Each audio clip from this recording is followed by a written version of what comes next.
पुरुषोत्तम मास महात्म्य का अध्याय 31वां। सूत जी कहने लगे कि हे वे विप्रो, इस प्रकार नारद मुनि पतिव्रता स्त्रियों के धर्म का वर्णन सुनकर कुछ थोड़ा सा और पूछने के लिए बोले। नारद कहने लगे, हे बद्रीपते, आपने सब दोनों सूतम काशी का संपुट कहा, सो सारण इसके विस्तार पूर्वक मुझसे कहिए। श्री नारायण बोले, हे ब्राह्मण, इस व्रत को पहले एक बार श्री पार्वती जी ने किया था। उस समय श्री पार्वती जी ने महादेव जी से पूछा, कौन सा उत्तम दान देना चाहिए जिससे मेरा पुरुषोत्तम का व्रत पूर्ण हो जाए। श्री महादेव जी बोले, काशी का बर्तन 30 मालपुए भरकर 7 धागे से लपेटकर विधिवत पूजा कर और व्रत संपूर्णता के लिए विद्वान ब्राह्मण को देवे। शक्ति हो तो ऐसे 30 पात्रों को देवे। इस प्रकार श्री महादेव जी के उपकार करने वाले सुंदर वचन सुनकर सब लोगों का हित चाहने वाली श्री पार्वती जी प्रसन्न होकर विद्वान ब्राह्मणों को 30 काशी के बर्तन मालपुए से भरकर देकर अत्यंत आनंद को प्राप्त हुई।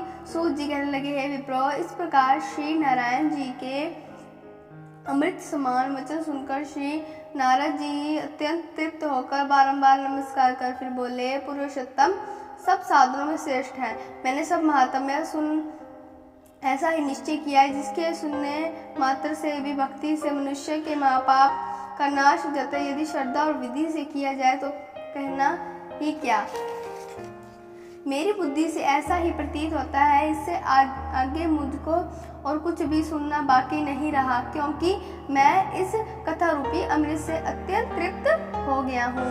उसके महात्म्य सुनने से गंगा स्नान के समान फल प्राप्त होता है। पूरे पृथ्वी की परिक्रमा करने का इसके साधन सुनने वाले को प्राप्त होता है। ब्राह्मण सुनकर ब्रह्म तेज, क्षत्रिय राज्य सुख, वैश्य धन्य, शूद्र श्रेष्ठता तथा अन्य किरात क्षण आदमी मुक्ति आदि मनोवांछित वस्तु को प्राप्त होते हैं। इस पुरुषोत्तम मास महात्म्य को लिखवाकर खरीदकर वस्त्र भूषण के साथ विधि पूर्वक ब्राह्मण को जो दान करता है, वह अपने 3 कुल के साथ गोपालों में सेवित देव दुर्लभ गोलोक को प्राप्त होता है। जिस घर में यह ग्रंथ रतन रखा है, वह घर तीर्थ के समान है। इस प्रकार अत्यंत पुण्यदायक पुरुषोत्तम मास के महात्म्य को सुनकर विस्मित हुए विनय पूर्वक सूत जी से बोले, हे सूत जी, तुम धन्य हो।